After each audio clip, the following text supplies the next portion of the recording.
Então, sejam muito bem-vindas ao nosso segundo encontro do Revolução da Palavra. E eu vou começar com uma frase lá da página 68 do livro físico e 35 do PDF, que diz assim: ouvimos o que queremos ouvir, fazemos o que queremos fazer, e apesar de estarmos incrivelmente ocupados e de trabalharmos duro, conquistamos muito pouco. Por que eu trago essa frase? Porque é exatamente o que nós estamos trabalhando aqui, para a gente chegar nesse lugar de percepção que tudo que eu enxergo da realidade, eu enxergo através de um filtro de realidade. E esse filtro, ele é construído por discurso materno em primeira instância, depois o ambiente familiar com realidade familiar, né, religião, condição econômica, cultura, depois no entorno onde eu cresci, escola, colegas, amigos, depois os lugares que eu trabalhei. Então, esse filtro ele vai se construindo em camadas e tudo que eu enxergo da realidade passa por esse filtro. E o nosso trabalho aqui é a gente ir limpando esse filtro para que a gente enxergue a realidade real. Percebem que quando eu falo realidade real, nem é redundância, apesar de parecer, né? Então, nós vamos começar a nossa sessão aqui saindo do nosso lugar confortável, porque repertório não serve para nada se ele continuar sendo usado para se explicar e não para se olhar de verdade, com honestidade. Por isso que tá difícil, porque ler um livro, acumular conteúdo, conceito e informação, é bom, né, Ju? A Ju é super leitora. Você vai acumulando, tem repertório, aí chega na mesa com alguém, numa reunião, é interessante, mas ok. Que mudança prática, real, esse repertório me trouxe? Na sessão passada, a gente já começou a desmontar uma camada que é a distância entre a narrativa sobre quem eu sou versus quem eu seria se não precisasse da validação externa, que nós fizemos aquela dinâmica e descobrimos que temos até pessoas famosas entre nós, Laura Pausini, guitarrista francesa, e por aí vai, né? Rainhas de mundos mágicos. Eu fiquei extremamente impressionada com a nossa criatividade. Viajantes, profissionais. É, vejam o quanto nós não nos permitimos acessar esses lugares criativos e expansivos no dia a dia, né? E hoje o convite é aprofundar isso, porque o problema não é a vida que a gente leva. O problema é que nós já construímos uma narrativa sofisticada e potente o suficiente, que nós costumamos chamar de identidade, para continuar evitando um caminho que se faz necessário, para continuar evitando, sabe aquele passo que você sabe que tem que dar, mas evita? E o ego é especialista nisso, porque o ego ele não nos impede de crescer de uma forma óbvia. Ele faz parecer que a gente já está crescendo. Ele nos dá discurso, mas não exige necessariamente uma construção daquilo. O ego nos dá identidade antes de exigir prática. E é aí que a gente vive uma vida aonde parece, mas não sustenta.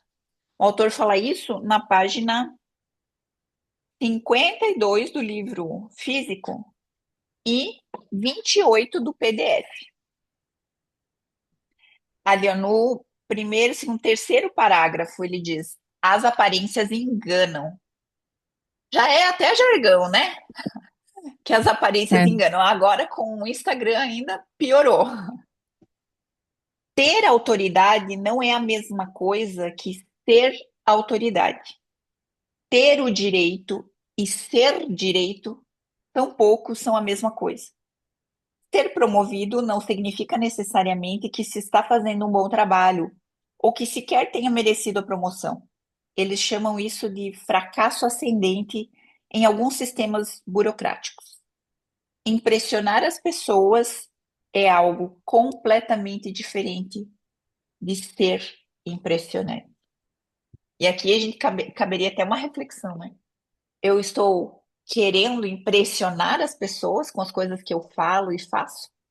Ou eu estou sendo realmente impressionante no sentido de eu estou entregando algo que faz a diferença no mundo, faz a diferença na vida de alguém ou na minha própria vida? Porque o ego faz isso, faz a gente viver uma vida onde fala, mas não executa. Ele fala isso naquele capítulo do blá blá blá. Ele fala exaustivamente sobre isso, que nós estamos muito ocupados falando sobre minhas ideias, sobre meus planos, sobre o que eu quero fazer e não aplica, não faz. O ego faz a gente viver uma vida onde você sabe muita coisa, mas não prova, não constrói.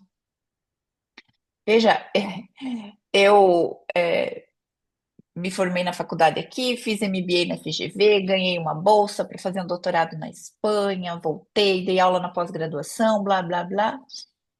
E em 2020, na pandemia, a Júlia do Casé, vocês devem conhecer ela, né? Ela estava dando aula de culinária aqui na minha casa para as minhas filhas.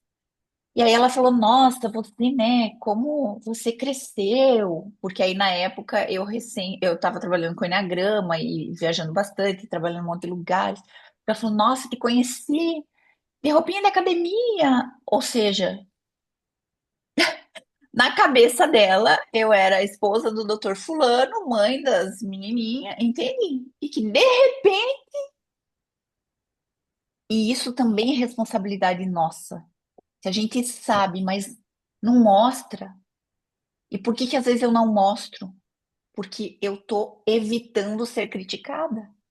Isso também é ego. Quando a gente pensa, planeja, mas não entra em ação, não se movimenta, né? E ali na página 54 ele fala, logo lá no início, assim, no primeiro parágrafo dessa página, né, no PDF é 29. Um homem é moldado pelo que faz. Então, se eu não faço por medo de me expor, por medo da crítica, por medo de ser rejeitado, adianta eu saber acumular conhecimento, repertório? E sabe qual que é o mais perigoso de tudo isso? Tá ali na página 63. No PDF é 32. No segundo, não, um, dois, no segundo parágrafo, bem no meio ali, ele fala assim: o ego acredita que já sabe como e quem somos. Isto é, acha que somos espetaculares, perfeitos, gênios e verdadeiramente inovadores. Ele não gosta da realidade. Ele prefere a sua própria análise. Em outras palavras, o que isso quer dizer? Nós começamos a acreditar nessa historinha que a gente conta sobre nós mesmos.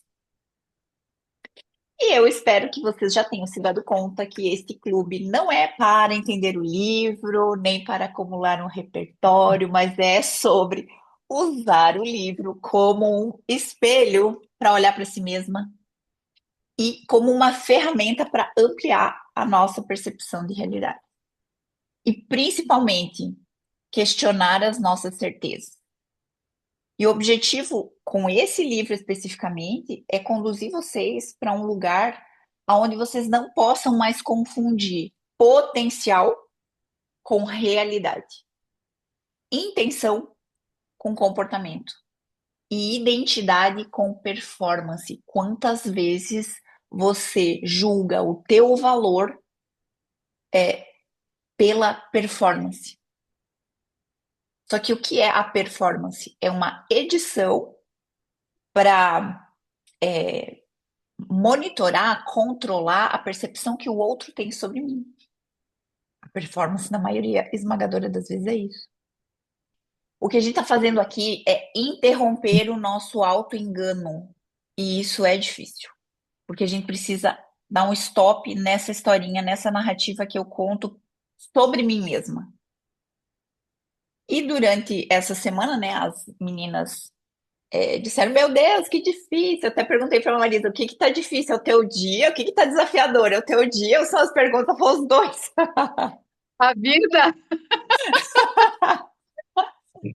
São os dois, meu, né? Muita pergunta, não estou conseguindo responder. Ah, essa pergunta aqui é. E aí eu vou responder o que eu respondi para Marisa. As perguntas são uma fresta, sabe? Eu estou truncando alguma coisa para colocar uma luz lá. Ou até uma semente. Se na hora não vir a resposta, não se julguem, não se cobrem, não se coloquem rótulos. Porque a ideia é justamente ir plantando sementes. Eu sei que se essa resposta não vir agora, ela vai ficar aqui, dando voltas na tua mente, e daqui a pouco você vai ter uma percepção sobre aonde eu estou me enganando, aonde a minha narrativa sobre mim mesma não condiz com a realidade, porque nessa primeira parte do livro, esse é o intuito, né? E a primeira pergunta dessa semana era: qual é a narrativa que você criou sobre si mesma antes de ter um lastro real para sustentar? E a gente pode fazer um link dessa pergunta com as perguntas 2 e 3 da semana passada. Porque na semana passada a pergunta 2 era: se alguém observasse a sua vida sem te ouvir, qual a versão sua que cairia por terra, né? Então vejam que é a mesma pergunta, mas eu usei de estratégia diferente para te levar a olhar para a realidade. Essa pergunta não é filosófica, ela é um teste de realidade. Porque essas duas perguntas, o que que elas estão pedindo de fato para vocês? Para a gente separar duas coisas. A versão que você sustenta com o discurso e versus a versão que aparece no teu comportamento observável. Veja que se a gente olhar assim, a grosso modo, não tem explicação, não tem contexto, não tem defesa. Se alguém estivesse vendo um cinema mudo da tua vida, estilo Charles Chaplin, sem ouvir as tuas intenções, as tuas justificativas, as tuas dificuldades, quem você diz que é, se sustenta na realidade? Ou o que que cai? Então vamos pensar. É, Vou dar exemplos e depois eu quero ouvir cada um, tá? Qual é a versão que você diz que é e o que na rotina concreta contradiz? Vamos pensar. Eu sou disciplinada. Então, vamos supor que eu tenho esse discurso. Eu sou disciplinada. E aí eu vou olhar para a realidade real, para o dia a dia, para a rotina dessa pessoa e ela tem uma rotina desorganizada. Ela começa um projeto e não termina. Quer fazer tudo ao mesmo tempo, não delega, se perde nas suas atividades, né? Então, o que ela, a crença que ela tem sobre si mesma, não se sustenta no dia a dia. Eu digo que eu priorizo minha saúde. Esse é o meu discurso. Aí eu vou olhar para a realidade real. O que essa pessoa faz pela sua saúde? Ela faz um check-up uma vez por ano. Mas a alimentação é negligente, ela come fast food. Essa sou eu no passado, tá? Enquanto trabalhava no Enneagrama. Eu era matriculada na academia, tinha o personal me esperando 3 vezes por semana. Eu ia duas quando conseguia, porque eu vivia cansada, chegava de madrugada, comia fast food, né? Mas o discurso, meu sono era ruim. Eu até tinha uma frase que eu dizia: eu durmo tão tarde, acordo tão cedo que eu tenho medo de encontrar mim mesma no corredor. Ou seja, não batia. Ah, eu treino, eu sou ativa. Não, mentira, eu era sedentária da academia. Outra, eu vejo muito isso na internet, assim, as pessoas, mulheres defendendo bandeiras de autenticidade. Mas você vai olhar as postagens da criatura, é tudo editado, é tudo com filtro, adaptando o discurso, sabe? Sei lá, que mais? Quer independência financeira. Aí você vê que a pessoa, na realidade real, evita risco, evita tomar decisões desconfortáveis que seriam necessárias para levar ela para esse lugar, certo? Mas é Sim. mostrar a realidade, é isso que ele convida. É, É há que a gente às vezes respeitos, precisa da validação dos outros, né? A gente exatamente, gostaria que alguém chegasse e dissesse, não, você é boa porque você fez isso. exatamente. E é exatamente desse lugar que a gente precisa sair. Porque se eu estou esperando a validação de fora, eu não estou me apropriando, se a gente pensar em termos astrológicos, da energia de Vênus. O que é Vênus? É o alto valor, é a autoconfiança, é o merecimento, né? Eu Então, preciso disso, vou anotar.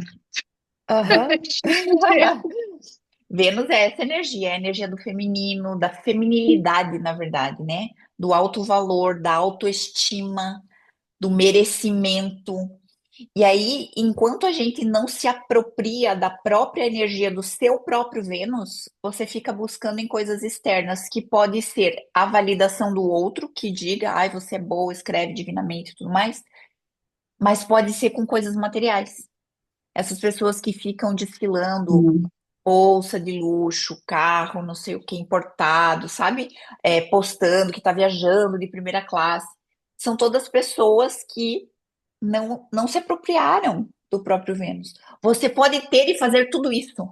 Agora, a necessidade de mostrar evidencia que eu não me apropriei, né? Que você pode ter dinheiro e fazer isso porque você sente prazer e tá tudo bem.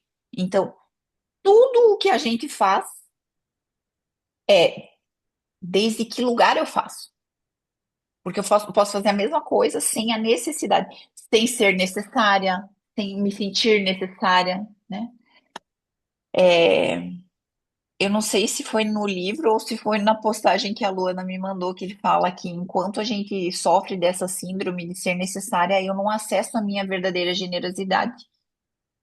Porque o generoso é eu vou fazer para você quando eu tiver recurso disponível e tempo, disponibilidade, que isso não implique em nenhum prejuízo para a minha vida. Agora, quando eu abro mão do meu querer, da minha própria necessidade para atender a tua, eu já estou nessa síndrome da necessária, porque estou esperando essa validação, né?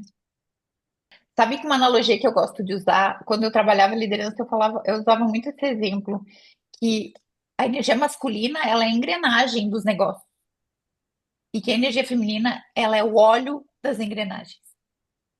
É como se ela trouxesse a mulher, traz fluidez para o ambiente corporativo, traz essa leveza, essa humanidade. Porque energia yang é muito do fazer, do construir, do conquistar. E a mulher que traz esse azeite, sabe? Essa humanidade para o mundo corporativo. Quando a gente calça a sandalinha da humildade. Você até que falou da humildade no áudio, né, Uhum. Samara? O que é ser humilde? Não é deixar de fazer. A gente confunde humildade com escassez, com pobreza, né? Com ter pouco. E humildade não tem a ver com isso. Humildade, ela vem do latim que é humus, terra, e o de pés. É colocar o pé na terra. Uhum. O que é colocar o pé na terra? Enxergar a realidade real para as coisas que eu ainda não dou conta e que eu preciso delegar, que eu preciso buscar outros recursos, que tem alguém que resolve melhor, mas é bancar também aquilo que eu dou conta.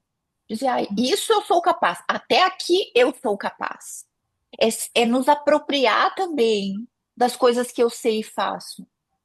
Senão, eu fico não querendo parecer egóica e aí eu deixo de contribuir. Uhum. No teu caso, o que vai te ajudar a entender que é como. Eu acho que é o caso de todo mundo que se coloca. num serviço de ensino, de terapia, de. Na real, acho que qualquer pessoa, é a gente entender que nós somos um canal do divino, sabe? Todo mundo veio aqui com um talento, e nós vamos falar um pouquinho disso daqui a pouco, para entregar algo aqui que só nós temos.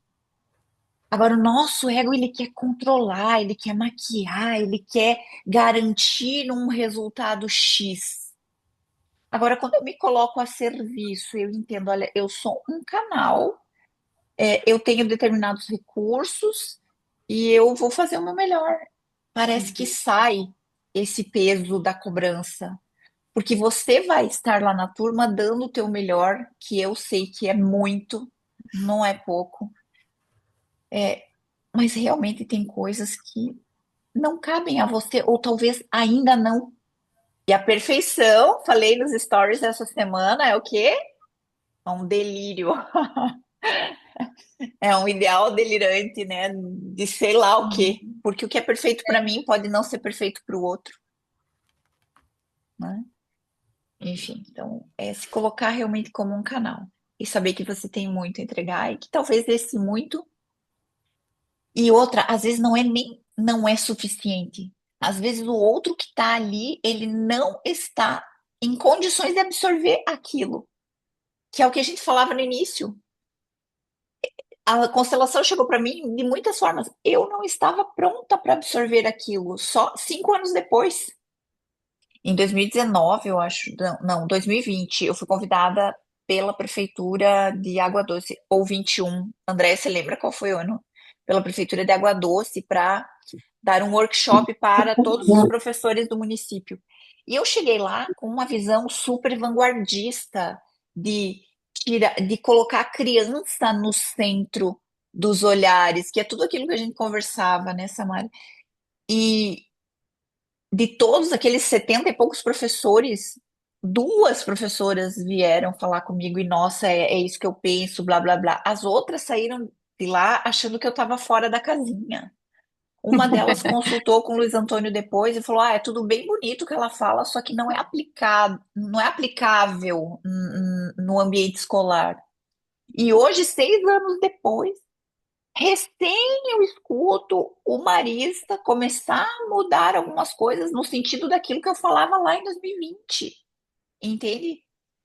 Na época eu não tinha o entendimento que eu tenho hoje, eu fiquei super frustrada, mas eu aprendi nesse caminho também de desenvolvimento que se você está falando algo e está todo mundo te aplaudindo, você não está trazendo nada novo.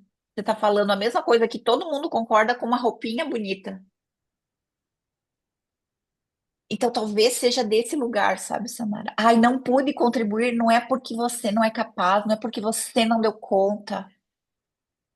Não, você não tem que dar conta de tudo. Porém, a outra pessoa estava preparada para aquilo que, para essa minha abordagem, para esse nível de amorosidade e tudo mais, que eu sei que não é só fazer conta.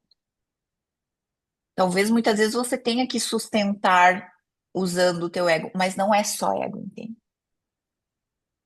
Então, vejam, a ideia aqui não é nos julgar, ai, sou uma farsa. E quem nunca se sentiu uma farsa? Mas é sobre a gente parar de se descrever melhor ou pior do que vive, né? Então, veja, tem algumas que se descrevem melhor do que vivem. Aquela que aguenta tudo, que dá conta de tudo, que é muito boa. Mas também existem discursos que nos descrevem pior do que a gente é de verdade. Então, a questão aqui é de a gente ir aproximando essa narrativa interna da realidade real. E ele traz um convite aqui, ó, na página 32 do livro físico ou 20 do PDF. No segundo parágrafo, na metade do segundo parágrafo, ele diz assim, ó, a melhor coisa que temos em nós é o bom julgamento. Treine o seu intelecto, ele instruiu, pois o que há de mais grandioso na menor das bússolas é uma mente sã em um corpo humano. O que é uma mente sã? É uma mente que enxerga a realidade tal qual ela é. E na página 36, ele também traz, que é depois que tem aquele escrito ali, 36 do livro físico e 22 do PDF. Tem um parágrafo ali que é uma letra diferente, menorzinha, e logo abaixo ele diz assim: devemos nos perguntar se a crença em si mesmo não se baseia em realizações concretas, então em que se baseia? Quando estamos apenas começando, muitas vezes a resposta é em nada, ego. E é por isso que assistimos com tanta frequência às ascensões incríveis e seguidas de quedas calamitosas. É, aqui eu diria que a nossa crença em nós mesmas, ela não se baseia unicamente no ego, mas ela se baseia também num discurso enganado, que nos foi dado pela figura materna. E nós vamos trabalhar isso no nosso segundo livro, que se chama O Poder do Discurso Materno. Quem continuar, obviamente, né? E muito baseado, essa crença em nós mesmas, na promessa do vir a ser, sabe? Quando a gente para de trabalhar, Marisa, eu fiz isso também um tempo. A gente sempre acha que vai ter tempo. E quando a gente se dá conta, é você abriu mão da tua vida profissional, e eu nem digo só da vida profissional, mas é do nosso lugar no mundo, que vai além de ser mãe dos nossos filhos e de ser esposa do marido, né? É o nosso lugar, a nossa identidade, o meu legado, a minha essência. O que eu vim fazer aqui, se nós todas somos canais, né? Então, essa promessa, quando você desperta, de repente, eu já tô com 40 anos, 50 anos. A gente fica nessa promessa do vir a ser. Na minha adolescência, na minha juventude, eu costumava ouvir muito assim: ai, você tem muito potencial. E naquela época era um elogio, obviamente. Pensa, a menina que nasceu em Bicaré, família classe média baixíssima. Eu sempre tive muita eloquência na comunicação, então juntar muitas ideias e formar uma síntese, comunicar com eloquência, com coerência, fazer as pessoas entenderem. Eu já fazia isso lá na escola, no ensino fundamental. Então, era um elogio, porque eu sentia o quê? A validação externa. As pessoas acreditavam que eu seria capaz de fazer grandes coisas. Aqui também caberia uma reflexão: o que são grandes coisas? Mas hoje vamos deixar assim. É, mas hoje, aos meus 43, quase 44, quando eu escuto, você tem muito potencial, eu recebo isso quase como uma ofensa, gente. Sério. Por quê? Porque potencial é semente. E se eu continuo sendo potencial, significa o quê? Que eu não plantei a minha semente. E essa Que semente você não não germinou, desenvolveu. não É, germinou, não cresceu, não deu flor, não deu fruto, não ocupei meu lugar no mundo. Aí tá então eu por vir, continuo né? sendo, mas por vir quando, gente? Na terceira idade, entende? Continuo sendo o potencial de uma árvore frondosa, ou seja, não chegou a ser uma árvore. E isso acontece com os nossos talentos. Ali na página 37, no primeiro, no segundo parágrafo, no final do segundo parágrafo, no PDF, a página 22. Ele diz assim: o talento é o ponto de partida. A questão é, você vai conseguir extrair o máximo potencial dele? Ou ele será o seu pior inimigo? Por que que ele pode ser o nosso pior inimigo? Porque lá na adolescência, na juventude, quando a gente tem uma habilidade superior com relação aos nossos colegas, a gente acredita que o talento é suficiente. Então, às vezes, eu não treino. Eu já toco bem guitarra. Para que que eu vou procurar uma aula de guitarra? Eu já sou bom, eu já toco. Ou eu já falo bem, para que que eu vou procurar um curso de oratória, de apresentação de alto impacto? Eu já sou boa, mas boa com relação a quem, né? E aí nós acabamos não investindo no desenvolvimento desse talento. Só que eu tenho uma péssima notícia para você. Disciplina supera talento. Não sei se alguma vez vocês já tiveram a oportunidade de escutar a palestra da Shana, a jogadora, acho que é Shana, né, a jogadora de handebol ali de Capinzal, que foi Sim. campeã mundial e Treino, tudo mais. ela Ela fala fala treino. treino, exatamente. Ela falou assim, ó, quando eu cheguei no time de handebol, as prof, eu era muito ruim. Eu não sabia pegar a bola, não sabia nada. Elas me colocaram no gol, assim, tipo, essa daí não tem futuro, deixa ela no gol, que ela pelo menos vai incomodar menos. Mas ela tinha uma gana, vontade, então ela treinava, treinava, treinava, treinava. E no dia que ela foi convidada para ir para um time aqui do litoral, eu acho que foi a primeira contratação dela, ela agradeceu, né, a professora que pelo menos não desestimulou ela. Então, é esse ponto que a gente precisa chegar. Aonde que o meu discurso interno de eu sou boa, eu dou conta de tudo, eu sou a melhor, e na prática eu faço outra coisa. Ou o inverso. Ai, não, eu não sou boa, eu não sou capaz, eu não tenho, ainda não estou preparada, ou eu tenho medo, eu não tenho força. Aonde que isso tá diferente da realidade? Toda vez que vocês sentirem isso, busquem um exemplo na vida real, sabe? Ah, eu dou conta de tudo. Vamos pegar o exemplo da Samara. Tá bom, mas aonde que eu não dou conta? Escrever é ótimo. Tem um caderninho, as cadernetas, sabe? Onde eu não dou conta. Para ir aproximando a gente da realidade real. Porque quando eu me aproximo, por exemplo, medo para mim, a Andrea sempre dizia: ai, amiga, para você é fácil, você não tem medo. Mas é que eu não conseguia registrar o medo, porque o medo, eu não tive permissão para sentir medo lá na minha infância. Eu demorei, eu custei muito trabalho, foi muita sessão de terapia, foi muito estudo sobre a complexidade que é o ser humano e o sentir, para eu identificar que sim, eu tinha medo.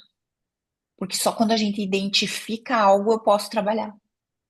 Parei de contar essa história e eu vou deixar alguns benefícios, que a gente só fica travada quando tem benefício. Por exemplo, quem diz assim, ah, eu sou muito perfeccionista, fica se escondendo atrás, não, eu não vou aparecer nas redes, não vou fazer tal coisa até que esteja perfeito. Qual que é o benefício do perfeccionismo? Porque se eu me exponho tal qual eu sou, eu me coloco como vulnerável. E aí, me colocar como vulnerável é bem aterrorizante. Que mais? Naquela, sei lá, um outro discurso. Não é o momento ideal. A gente escuta muito. Ai, não, na hora certa vai acontecer. E outra, né? Se eu não me exponho, talvez as pessoas comprem o meu discurso, É, né? é o que eu Que faço. é aquilo que você falou, né, Marisa? Outra coisa que a gente escuta muito é assim, ó. Ai, não tenho tempo. Quantas mulheres eu convidei e me disseram, ai, não, não tenho tempo, estou muito sobrecarregada, muito atarefada. Qual que é o discurso aqui? Qual que é a realidade?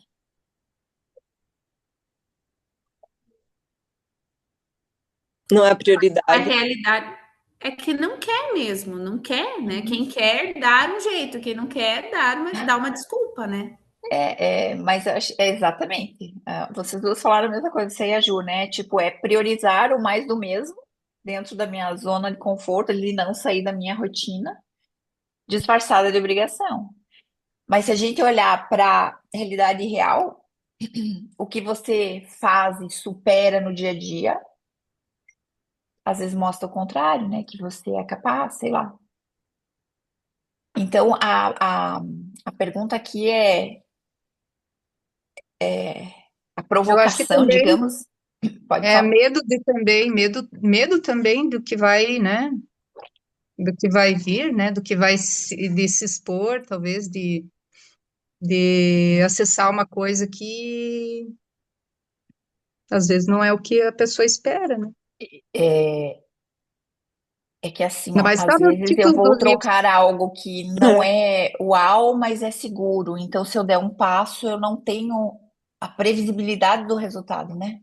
Eu vou dar esse passo, É. mas o que que vem? A provocação aqui é para que vocês comecem a identificar quais são as coisas que nos entorpecem no dia a dia e te deixa travada no mesmo lugar.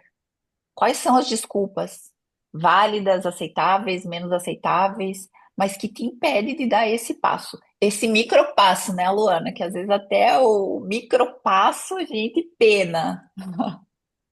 A última pergunta aqui que eu não quero deixar de trabalhar, porque eu acho que isso vai expandir, é se você fosse obrigada a começar do zero, sem histórico, sem nome, sem validação, sem experiência, o que de fato você saberia sustentar? E essa pergunta foi baseada em dois trechos aqui. Na página 37 inteira, né? Porque ele começa assim, eu não vou ler tudo, mas ele diz assim que Isócrates e Shakespeare desejavam que fôssemos independentes, automotivados, autogovernados por princípios.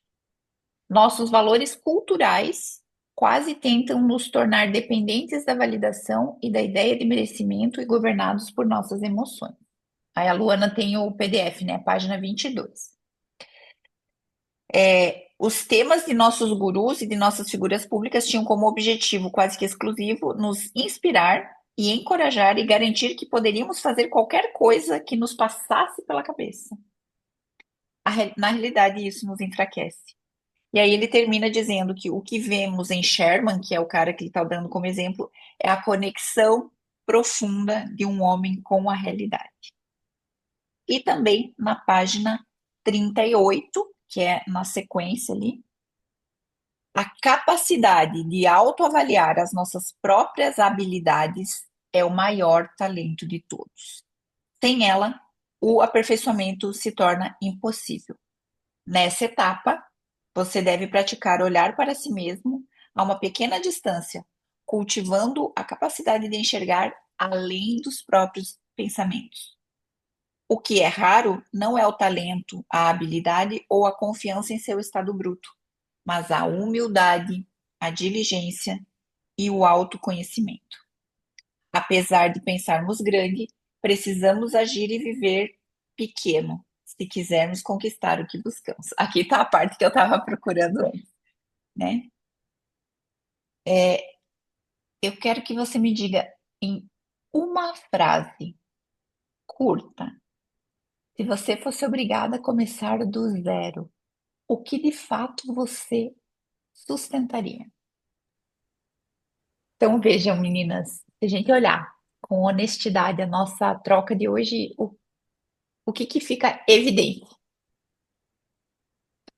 Que o problema ou o que nos trava não é falta de capacidade, né? É um excesso de narrativa sem comprovação na realidade, sem lastro. A gente não está parada, e eu falo a gente porque eu me incluo, a gente não está parada ou é, remando em doce de leite, que nem dizem os argentinos, né? Porque não pode isso ou aquilo. A gente está remando em doce de leite porque construiu histórias que justificam a gente permanecer exatamente onde nós estamos. E enquanto essas histórias fizerem sentido para nós, a nossa vida não muda. Ela só vai se reorganizar para continuar coerente com essas narrativas. Então eu vou deixar mais uma pergunta para vocês que é: qual a tua versão? Qual é a versão da tua vida que já está pronta para existir, mas que ainda não existe porque você está sustentando essa narrativa antiga que te mantém menor? Qual é a versão da tua vida que está pronta para existir? Eu escrevi a minha resposta e eu vou dizer para vocês, ela me dá medo todo dia.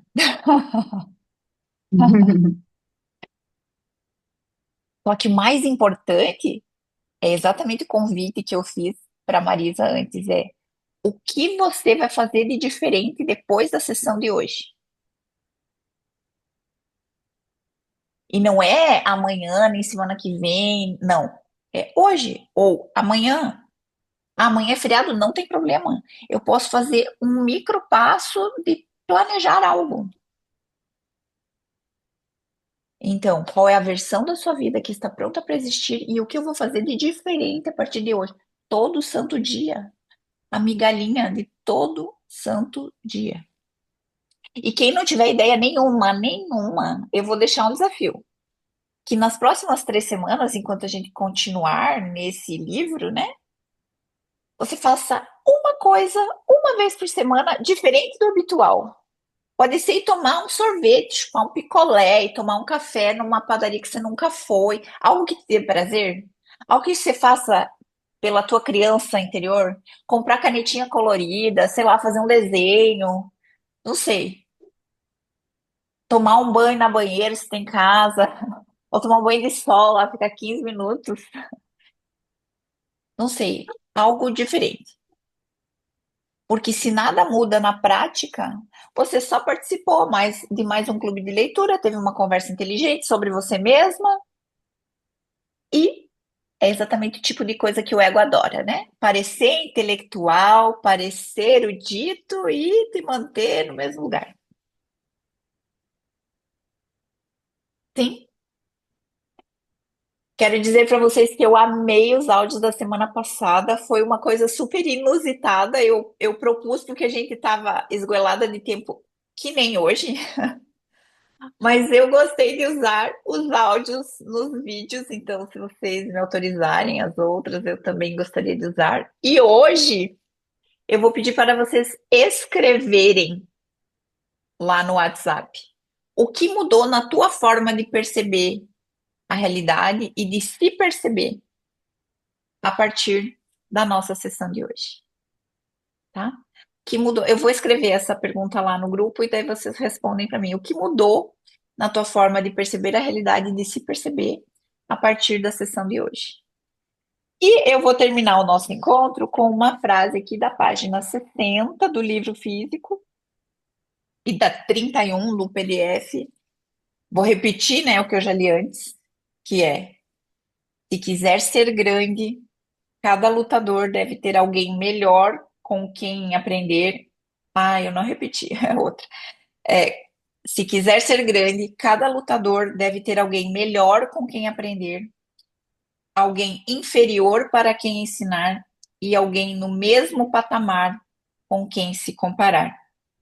O propósito da fórmula de Shamrock é simples: obter um retorno real e contínuo sobre o que se sabe e o que não se sabe, sob todos os ângulos possíveis.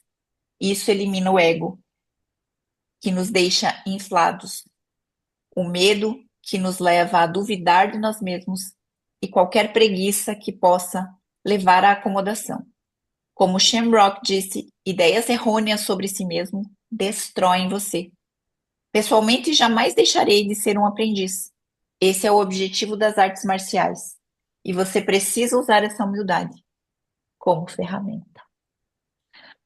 Muito obrigada pela sessão de hoje. Obrigada por terem vindo pré-feriado, né? Eu sei que é um desafio, às vezes a gente já entra no modus descanso, mas foi muito especial. Então, um super beijo e até Obrigada. semana que vem.